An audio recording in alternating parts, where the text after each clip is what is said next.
Kingdom Hearts is probably one of the best series of games I've ever played. It even outshines World of Warcraft. It's been around for almost 15 years now and has evolved and mutated throughout every new installation that each game appeals to a different person.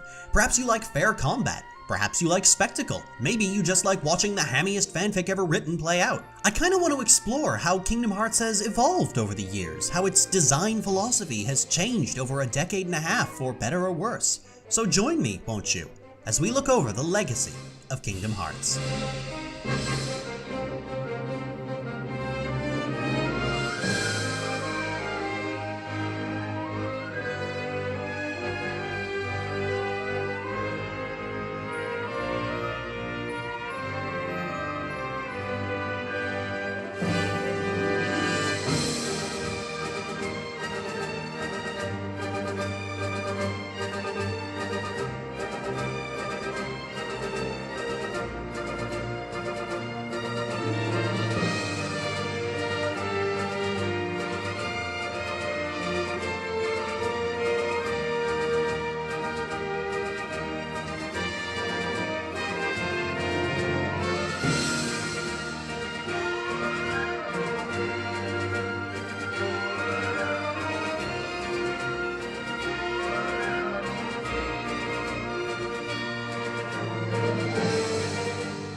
Did you know that Kingdom Hearts only got greenlit because Shinji Hashimoto got stuck in an elevator with a Disney executive? That sounds about right, as the entire premise of Kingdom Hearts sounds like somebody's weird crossover fanfiction, but also serves, in my mind, as a wonderful sense of humor test. If it was pitched today, I can only imagine the level of cringe you'd hear from people who get uncomfortable by anything slightly bizarre or absurd. The idea of a hack-and-slash RPG set in Disney worlds, crossing over with Final Fantasy but also featuring plenty of Tetsuya Nomura's OCs? What could go wrong? I'm honestly going to avoid talking about the story and focus more on how Kingdom Hearts has evolved as a hack-and-slash. Honestly, the story is pretty standard light conquers darkness mixed in with Nomura's signature weirdness. The story gets a lot of shit for being a mess of cliches and plot terms, but of course it is. This is Square. They're the company that couldn't write a decent story if they tried with a normal premise. They're certainly not going to pull one out of this. Expecting a well-written story out of Kingdom Hearts is your mistake. So we move away from the most gloriously silly fanfiction ever written to the meat of this game. And let's get the obvious bugbear out of the way right now.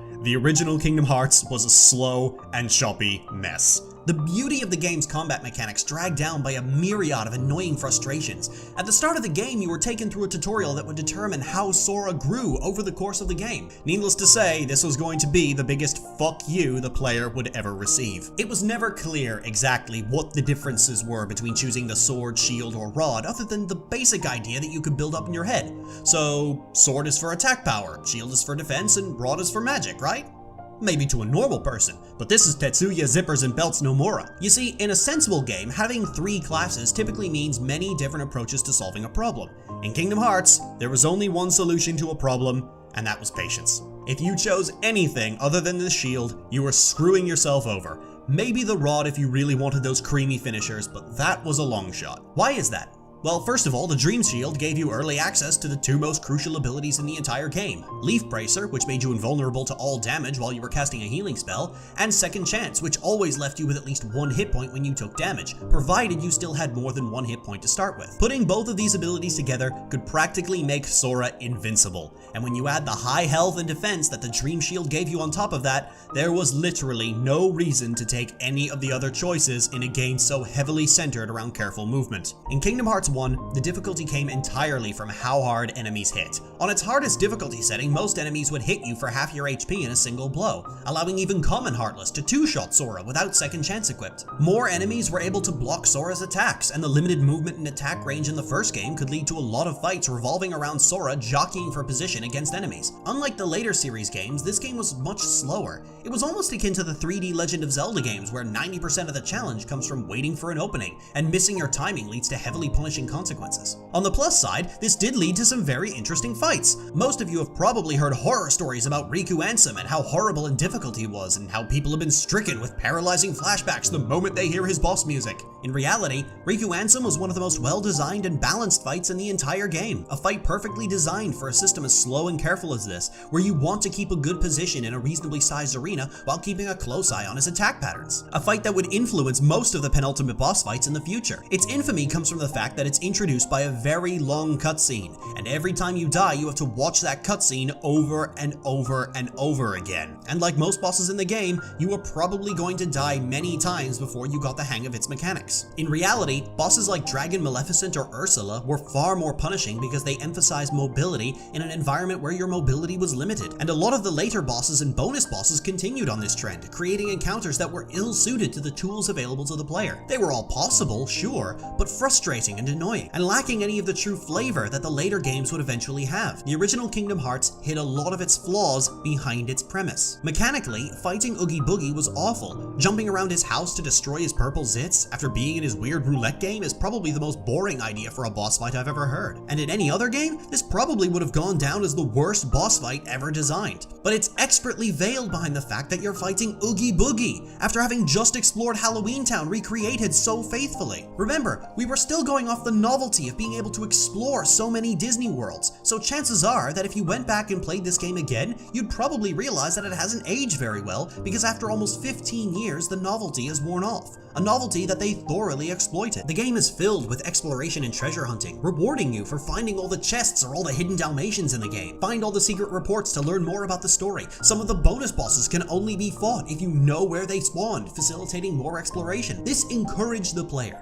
to scour their favorite Disney worlds looking for more stuff to find, discovering iconic locations and getting to fully experience their childhood movies and actively participate in their story. More to that point, if there was a Disney villain that scared you as a child, chances are you are going to be given the opportunity to get violent retribution on them. The sheer catharsis factor of getting to kill Maleficent or Chernabog? That's amazing. It's spectacular. It's probably the biggest selling point that Kingdom Hearts had, and why it was so beloved by so many people. Mechanically, it's horrible. It's aged very poorly and abuses a lot of fake difficulty mechanics, and I don't know a lot of people who still remember playing it fondly. But Square knew that if they were going to make more games in the series, that they weren't going to get the opportunity to explore its own premise so thoroughly. So a lot of its shortcomings as the first game in the series were forgiven. Despite all of its flaws and teething problems, Kingdom Hearts had laid the best foundation possible for future games in the series, becoming a massive hit in the process and becoming one of the best games on the PlayStation 2, even in spite of its massive game library.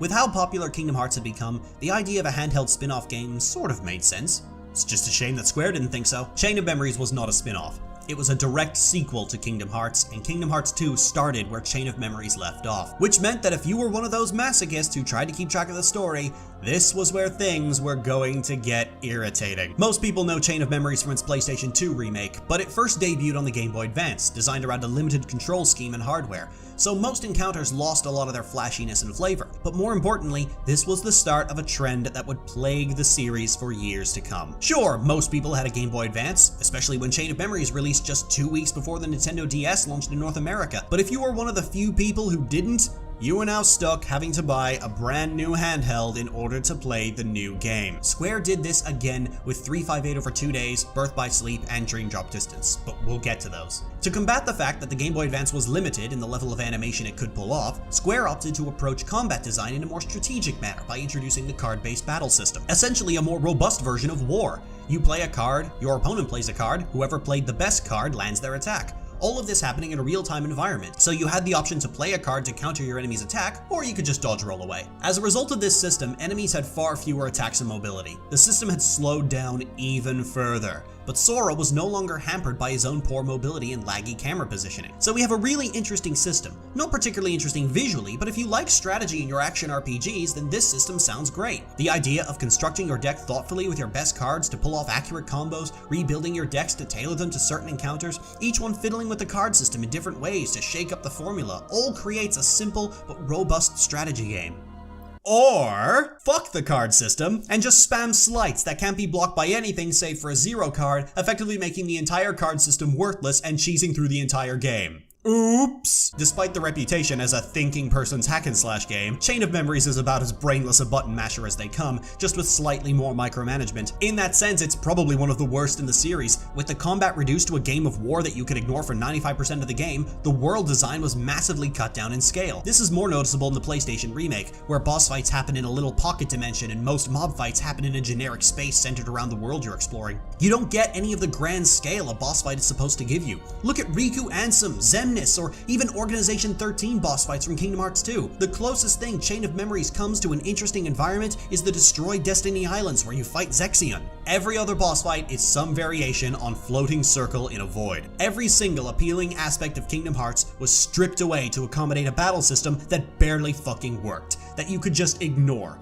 I mentioned slights before. Slights were combination attacks that consumed 3 cards to create a total value higher than any individual card could be. The trade-off was that the first card in a slight was permanently discarded until the fight ended and couldn't be reloaded. That is the most basic risk versus reward aspect. You could use these powerful attacks, but you would eventually find yourself with no cards left to use later in the fight. That is, until you found high potions, elixirs, mega potions, and mega ethers, all of which could instantly reload these cards. It was only the regular potion and ether that couldn't. So instantly, the risk aspect of this risk versus reward system has been completely eliminated, and slights were more powerful than anything in the game, so the only thing that could break them was a 0 card, which always won if it was played second. So if you were up against a fight like Captain Hook, who always plays 0 cards, you just had to wait an extra second before murdering him in the head. If you're going to design your entire game around a strategic battle system, you have literally one job.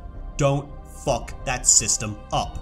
And they fucked it up. So we stripped away all the glimmer and the glitz from a series that sells itself on spectacle for nothing. The foundation for this is the fact that the Game Boy Advance was limited, and the PS2 remake just copied its design philosophy with barely any changes, just using the existing models from Kingdom Hearts 1. So world design, enemy design, encounter design, it all got thrown out the window. You might think that the story made up for it.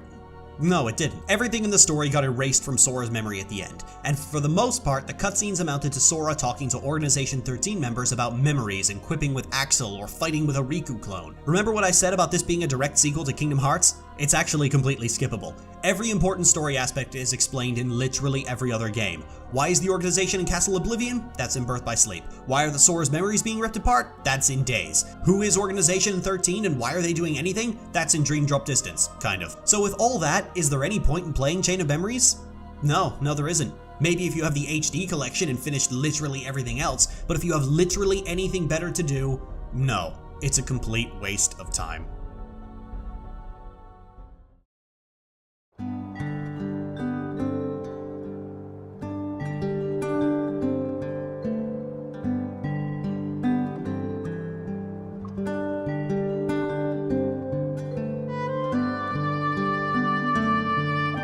The original Kingdom Hearts was limited. and it gave Square so many ideas about where they could take the game. And in Kingdom Hearts 2, they threw everything at the wall to see what would stick. Let's make flashier abilities. Let's give Sora the ability to dual wield Keyblades. Hey, those few really powerful abilities from the first Kingdom Hearts like Sonic Blade, let's make 100 more just like them. The number of abilities Sora could equip skyrocketed, and the rest of the game didn't follow suit. A common idea of game design is that power creep is countered by increasingly elaborate challenges. In Kingdom Hearts 2, that simply didn't happen. The game was probably at its most challenging early on, when you were just as limited and slow as you were in the first game. One of the ways the original Kingdom Hearts limited how powerful Sora could be in a fight was through limited ability points. Abilities cost points to equip, and so you have to carefully plan your loadout in order to counter certain challenges. Boss has limited openings to attack, unequip some of your combo boosts to take a few more of those special attacks you picked up. Boss has lots of sustained damage, take some defensive abilities at the expense of attack power, unless you chose the Dream Sword, in which case just sit down and cry. In Kingdom Hearts 2, AP boosts are fucking everywhere. It doesn't take long before Sora has more ability points than he knows what to do with, and you're just equipping practically everything. Combined with that, we have all the new growth abilities. Not just dodge roll and glide like we had before, but also aerial dodge, making you invulnerable for a short time, allowing you to change direction mid-jump. Plus quick run, which propelled you forward so far that you could outrun practically everything in the game. And all of these abilities leveled up and became more powerful. Not only could you pump out an unrelenting amount of damage, but now Sora is so mobile that Genji's jaw would be dropping. It wasn't exactly balanced. In fact, the game itself wasn't balanced around any of this. Because growth abilities had to be acquired by leveling up optional forms, none of the bosses were balanced around you having them. The only defensive abilities you were balanced around were Guard and Reflect, which you got from leveling up. But it gets better. Remember Second Chance? That ability that always left you with 1 hit point if someone smacked you to the ground? That's back, but so is its new sister ability Once More, which does the same thing, only with combos. Previously, if you got smacked with a heavy hitting ability and then someone else coughed in your direction right after, you were dead. But now you could take an avalanche of damage and you'd be safe as long as you had at least 2 hit points before the first attack hit you. Sephiroth really highlights this design. Most people think his Heartless Angel drains all your mana and reduces you to 1 hit point. In reality, it kills you outright unless you have either of these abilities equipped. Once it does, you could just use an elixir, which heals you and can't be interrupted because Leaf Bracer is back as well. As long as you don't panic when you're in danger, there isn't a single boss in this game that can touch you. In fact, the most difficult bosses are the ones that attack as relentlessly as you do, or attack with so many particle effects that you're visually overwhelmed. In most cases, the real difficulty didn't come from bosses, it came from mob fights. Sora still had limited capacity to attack things that didn't fit the reach of his Keyblade. He had some abilities, but in general, if a Heartless wasn't his primary target, he was open to their attacks unless you just spam Reflect. Exacerbating this even further, the game's overall system design had vastly improved. One of the biggest factors into enemy and boss design in the original game was the fiddly camera and Sora's slow movement and jumping capabilities. Additionally, the camera was zoomed in so far that not only did Sora take up most of the screen real estate, but it was extremely difficult to see enemies around you.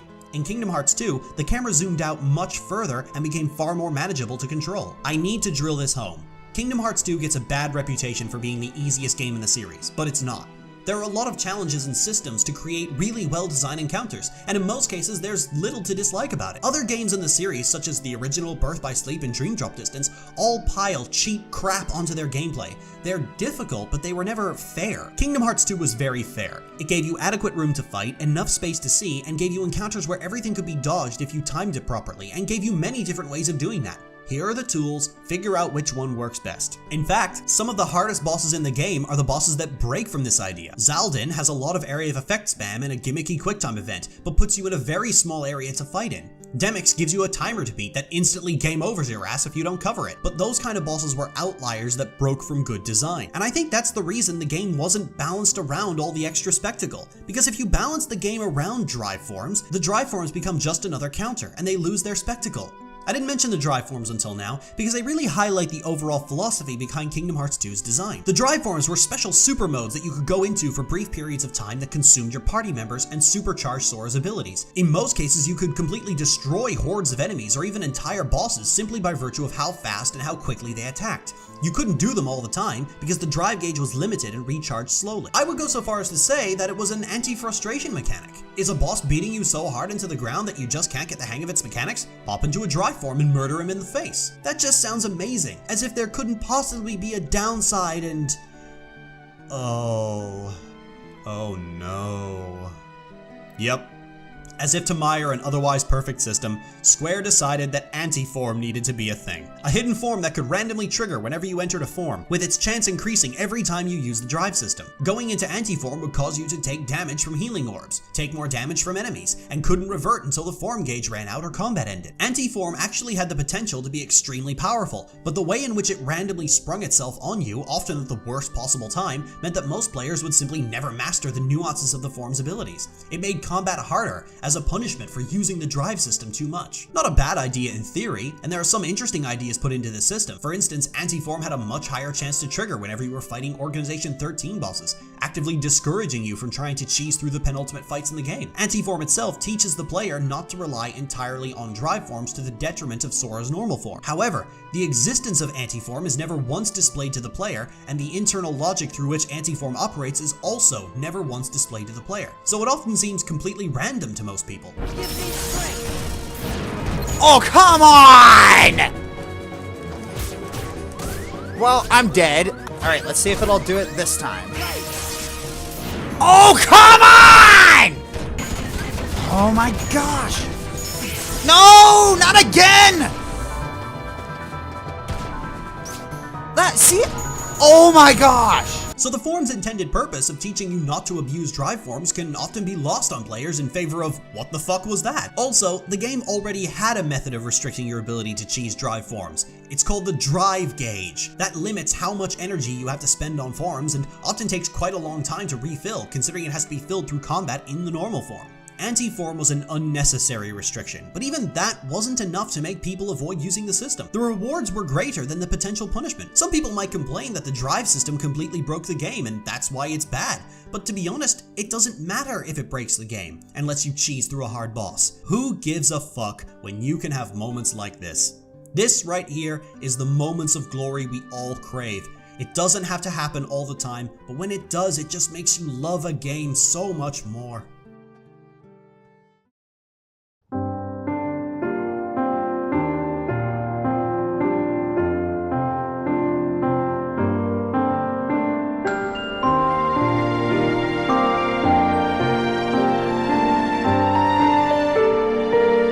So what the fuck happened?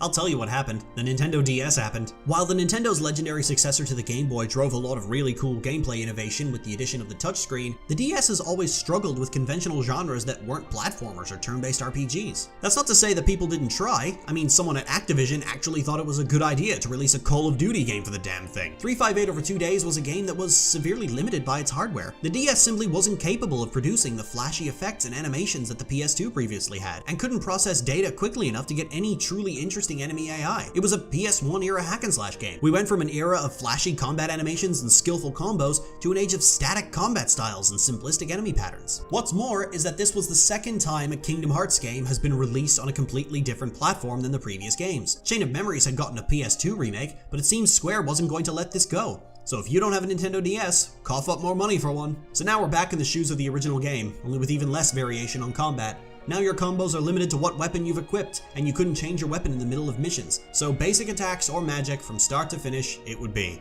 I hope you like mashing the attack button. However, 358 over 2 days did introduce a really interesting system, the limit break. Previously, you could use your most powerful attacks whenever you wanted, as long as mana allowed. In days, you could only use your most powerful attack when you had been brought to critical health, and it had limited uses. What a cool idea. A powerful attack that you can only unleash when things are getting too intense to handle has so many interesting applications, and really makes you reconsider whether or not you actually want to heal when you're low on health, which really throws a wrench into the previous system of get hit, heal, repeat from the last few games. That's such a great idea, and they never really carried it onward. It's probably the one redeeming quality that 358 over 2 days has. Sure, Kingdom Hearts 2 had the auto forms, but that was just a shortcut for something you could use whenever you wanted. This one feature of the combat system added so much potential. Aside from that, it was just mash buttons, please. Oh, but it gets better. Now we're going ham on the amazing mission system. Don't like the idea of progressing through a world by virtue of a story dictating where you go? How about we put dozens of missions in each world that you have to pick through one at a time? Go here, kill 20 Heartless, go back, collect some items, go back, kill a boss, go back, inspect random scratches on the wall until I say stop. Oh, what's that? You only bought this game because because you're one of those weird fanfic maidens who obsesses over the organization members? Tough. Inspect the scratches in the wall. Everything about 358 over 2 days is tedious and annoying. The combat is tedious, made even worse by damaged sponge bosses like Leechgrave and Dustflyer. The story is tedious, having very few events actually happening in between long stretches of doing tons of missions. Most of the story amounts to little more than Roxas, Axel, or Xion looking mopey. The only redeeming character in this or Chain of Memories was Axel, so much so that he keeps returning and even gets a Keyblade of his own later in the series. This one fan favorite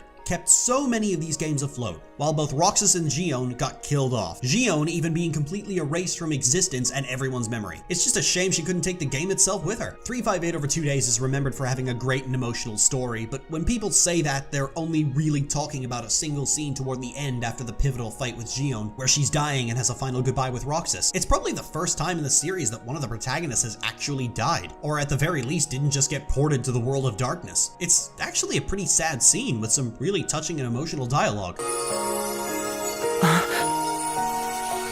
No. Xion. Who else will I have ice cream with? Well, as touching and emotional as Kingdom Hearts is capable of, at least. But the question is, can this one scene salvage an otherwise forgettable game? Well, regardless of your answer, Square clearly didn't think so. When the entire series was ported to the PS3, 358 over 2 days didn't survive the transition. It was stripped down to a 3-hour series of cutscenes to keep the story intact, but the game itself had been completely erased to only be remembered for its cinematics.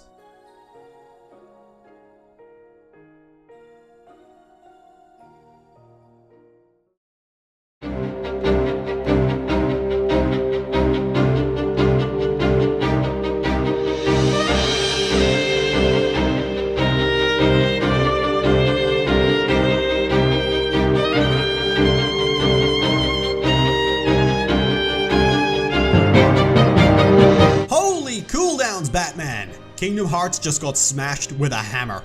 Rework doesn't even begin to describe it. As mentioned before, Kingdom Hearts 2 doubled down on the spectacle of mobility, which rendered a lot of the game's challenges far less of a burden than before. It seemed that Square was unhappy about this and changed the combat system again. Now, instead of flashy and powerful moves being combo finishers, they were relegated to cooldowns that had to be equipped, so that you could only have so many abilities equipped at a time, and you didn't get a whole lot of increases. Abilities had to be equipped to your command deck, which had a maximum of 8 slots, and some of the more powerful abilities actually took up 2 slots, and each ability had a cooldown before it could be used again. Additionally, items and magic were also part of this system. Where previously you had separate item slots so you could waltz into a battle with 6 elixirs, cure, reflect, and all of your equipped abilities, now you had to make a choice. Do I take items into this fight, or do I take more attacks and magic? Do I take this really powerful attack, or 2 slightly less powerful attacks? Additionally, these commands had abilities attached to them so that they couldn't be unlocked until you leveled up the command to max level. While in theory, this would encourage you to experiment with your abilities and make full use of the command melding system, in practice this meant that you could get previously game-breaking abilities like Leaf Bracer, Second Chance, and Once More right at the start of the game.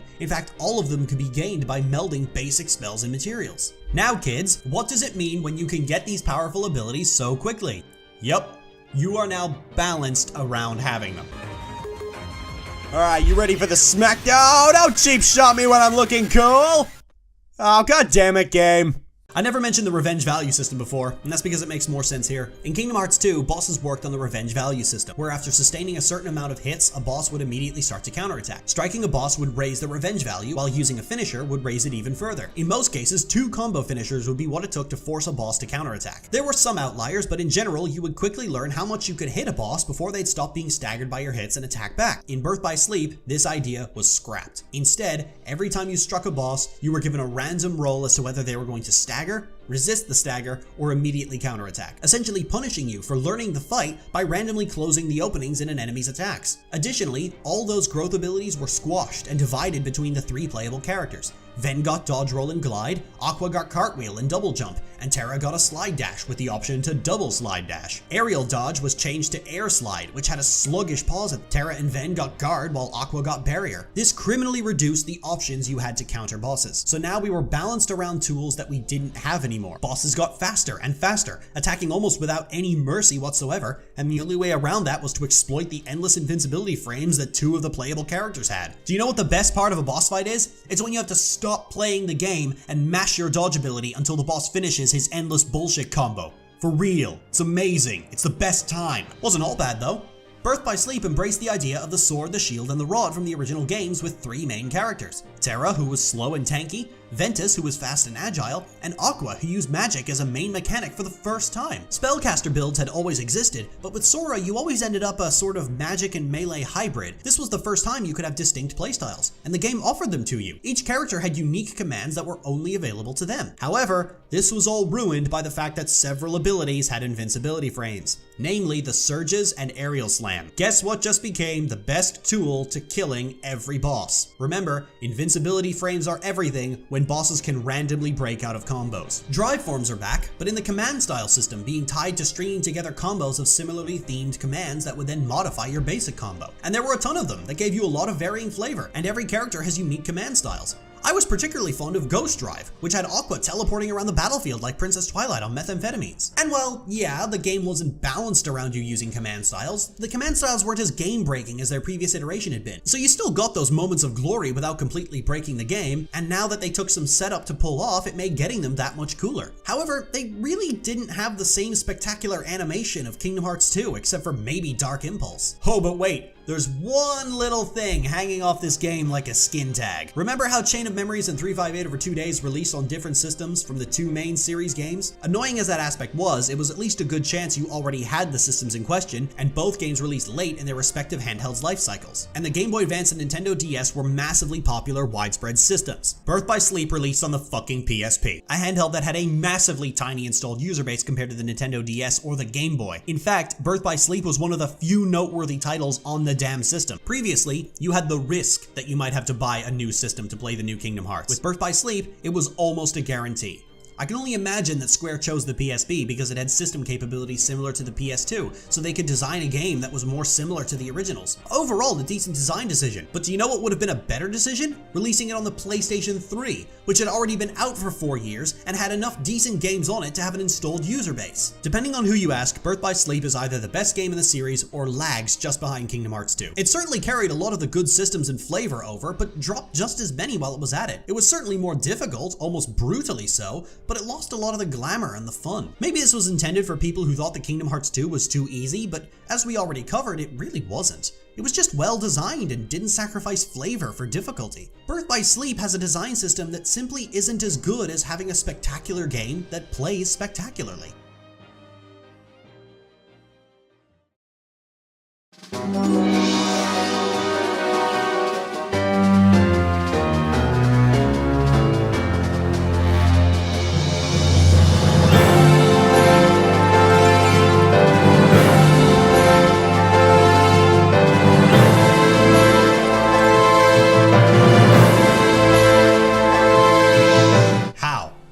Just how? How do you fuck up something so simple? No joke. Outside of something like Coded, Dream Drop Distance was one of the biggest fuck-ups in the history of the series. Sure, Coded was a puzzle game and Chain of Memories was barren as far as content was concerned, and Birth by Sleep made From Software cry into its Linkin Park bedspread every night, but Dream Drop Distance seemed to take every good idea from every game beforehand and piss it all away. Let's start with the obvious new change introduced in Dream Drop Distance: Dream Eaters. Instead of party members, Sora and Riku had random enemy monsters to fight alongside them that had to be leveled up and would grant you new abilities, essentially tying your allies' strength into yours, which was an interesting mechanical representation of the overall theme of the series, that your friends are your power. But it was tied to yet another shitty minigame system. So far, almost every main series game had some form of a minigame system. Kingdom Hearts 1 and 2 had gummy ship battles, and Birth by Sleep had the command board. Generally, you did these things once or twice and then never touched them again when the game stopped forcing you to. Clearly, this was a problem for Nomura, and now it's back with the ability link system. Now you've got to play Pet Simulator and stop playing the game to feed and pet your Dream Eaters. Remember those abilities that broke the game before? Leaf Bracer, Second Chance, and Once More? They're back. And just like in Birth by Sleep, you're balanced around having them. Guess what? They're in the ability link system. And it's not a simple meld two Fyras and you've got it like before. They're buried deep in the system. You have to play this system now. Pride has consumed this game. Nomura was clearly proud of these minigame systems and didn't want players skipping them anymore, no matter how tedious and boring they ended up becoming. The idea of merging this kind of a game into Kingdom Hearts isn't a bad idea in and of itself. It's basically Pokemon-Ami, which was overwhelmingly well received. And one of the reasons it was so well received was because it wasn't required. If this had been forced on you, it would have been overwhelmingly despised. And here it is, forced on you, ripping you away from the game to do busy work in order to not hit a wall partway through the game. Your only other choice was to never get hit. Not as easy as YouTube makes it look. Additionally, the drive system and command styles are back, but are once again tied to your Dream Meters, building up their own individual power meters. You're weighed down by these damn minions for the entire game. But rejoice, kids! Riku is now a playable character for the first time ever. Okay, the second time ever, but the first time since anybody started giving a shit about Riku. Riku's actually the main focus of the game, with most of the final bosses being fought by him and not Sora. So it makes sense that Riku gets all kinds of unique and exclusive abilities like Dark Faraga, Dark Splicer, Dark Aura, Dark Barrier, Dark Roll. You starting to see the theme? The fuck is Dark Roll? Just a normal roll while you're muttering, wake me up inside. Fucking Dark Roll. Nearly all of the game's design went right into Riku's half of the game. Sora gets maybe one boss fight in the world that never was and spends the rest of the ending asleep while Riku powerballs his way through Vor Xehanort's O'Clock and Ventus. Oh hey look, mobility's back! Birth by Sleep completely crunched the mobility of Kingdom Hearts 2 into a few dodge abilities. Now the freeform movement is back in the form of flow motion, a way of interacting with the world geometry to speed up the flow of travel and even introduce new methods of attacking enemies, usually resulting in your grisly death, as they don't have invincibility frames and the animations can be quite long. Yeah, despite how flashy it was, you generally didn't want to use flow motion during combat, which is a shame because combat is 90% of the whole game, and rarely are you backtracking enough that being able to travel fast is particularly necessary. There are a few bosses where flow motion is a key aspect, particularly Spelican, and in some cases it could be used to avoid certain boss area attacks, but in majority of cases it was there because it looked cool. But this wasn't like the drive forms, which were powerful and therefore there was an excitement to using them. Because flow motion hurt you more often than it helped, in the vast majority of cases players simply didn't use it. Early on, particularly against Wargoyle, flow motion attacks were useful, but because they were so punishing, they carried this tedious burden. If anything, they were closer to the special attacks from the first Kingdom Hearts. I saved that for this moment because this is where it applies the best. In the original Kingdom Hearts, you had access to a few very special attacks: Sonic Blade, Strike Raid, Ars Arcanum, and Ragnarok. They were very spectacular abilities considering the tools you had available, but they carried a burden. They cost mana to use, and your mana was finite. You generally saved your mana for the wind spell and to heal, so using this abilities meant you had less mana to use for healing, and you could only recover it through attacking and recovery items. This made those special abilities a burden, and is the reason that the drive forms in Kingdom Hearts 2 had their own dedicated resource bar to draw from. The same thing happened with flow motion attacks. Oftentimes the only reason you'd end up using a flow motion attack is because you dodged out of the way and ended up hitting a wall in the middle of mashing the attack button. Because flow motion is so unrewarding, its flashy effects are completely spoiled. This is likely due to the fact that you can perform them whenever you want, whereas previous abilities like this either required some setup or had limited resources, so they were allowed to be potentially game-breaking. Flow motion had to be garbage because it was always available to you, which begs the question, why even bother adding flow motion attacks in the first place? But it's not just the spectacle of fun attacks that Dream Drop Distance ruined, it also ruined one of the best post-game features of the entire Kingdom Hearts series: bonus bosses. In every single Kingdom Hearts game, with the exception of the two on the Nintendo DS, beating the final boss would open up new, infinitely harder challenges to be overcome, entirely for the sake of overcoming them. Chain of Memories even had an entire second game waiting for you. These bosses were almost always stupidly hard and tended to be hints toward future Kingdom Hearts games. The first game had Xemnas, the final boss of the second game. Kingdom Hearts 2 had the Organization Data Battles and Terra, one of the protagonists of Birth by Sleep. Both of these games also had fights with Sephiroth, and the original had a handful of special Heartless and an extra Titan. Birth by Sleep had an echo of one of its own villains and the Mysterious Figure, along with the Armor of the Master and No Heart. All of these bosses are fast, brutal, and stupidly complex fights. They're the ultimate test of your capabilities, and because they're bonus challenges, they inherently have less of a frustration factor than actual storyline bosses that can cock-block your progression. Dream Drop Distance gave you Julius, a throwaway Disney character with some of the most boring mechanics imaginable. A brute force bruiser who would hit you hard or hit you really hard. None of the speed and unrelenting complexity of any of the previous game's bonus bosses. One of the most potentially memorable aspects of a Kingdom Hearts game had been rendered completely worthless. And worst of all, it could just be cheesed by spamming Balloon like every other boss. Dream Drop Distance was so thoroughly unenjoyable, with a dull combat system, critical abilities being locked behind a minigame system that made it mandatory, and the only flavor being so unrewarding that most people didn't bother. And this was apparently the best way they could think of to close out on. To say that Square completely dropped the ball with Dream Drop Distance is an understatement. A series built around thrill and joy had been reduced to something tedious and annoying. This was the kind of gameplay we had moved away from after the first game, and now it had come full circle.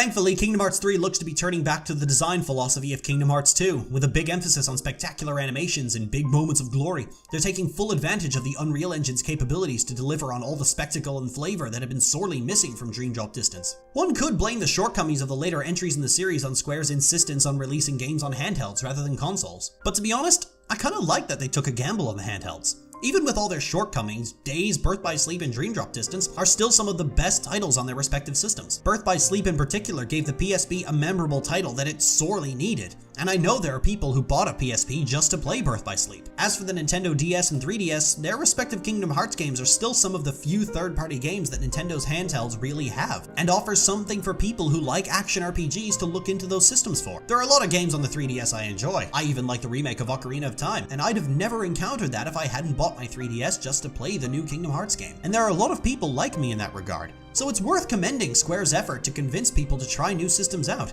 even if we are still cursing them for making the new games effectively cost $300 a piece. Just, god damn it, Square. I love you, but I hate you. As this video comes to a close, I wanted to mention my final thoughts regarding what is the legacy of Kingdom Hearts. Experimentation has to be it. No other series has ever gotten away with radically altering its gameplay system so much.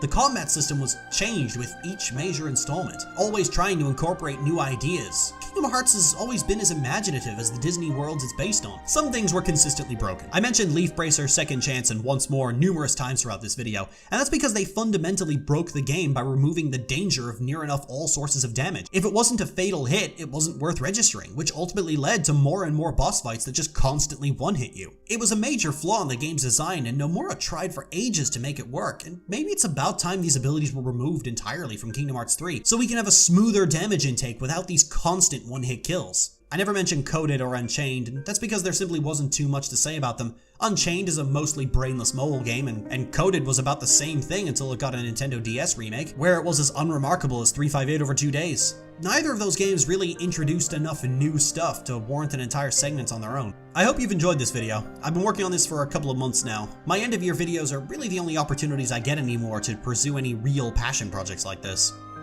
My name is Lily, and I'll see you next time.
You know what? I don't do this like other YouTubers do, so let's thank all of my patrons. Special thanks to Adrian Lopez, Alchemii, Alex Frye, Alexis Capuito, Anarchic Charm, Andrew L Vankirk, Anthony Ridolfi, Arcana Celestia, Bard of Blaze, Beerly Brian, Charles Martin, Couch Potato 22, Celestia, David Cook, David Clow, Derek Hughes, Doji Crimson, Don Elson, Douglas, Erich Wirtanen, Fork Network, Gregory Meyer, Greyfade, GreyGuard, Happy Red Brony, Henry Harmon, Jamie Gustafson, Jeffery Davis, John, Jonathan Towns, Justin Furlong, Caleb Blomquist, Kilanio, Kimberly, Lukas Caller, Lurking Aion, Mackenzie, Margot Gale Bacchus, Michelle Kastrilevich, Miguel Mendoza, Miles Bockelman, MTDragonslayer, Nicholas Daniel Sutton, Nucleus Brain, Panda Pop, Peter Kelly, Robin Brown, Ryan Van Schaack, Ryan David John, Riley Percival Miller,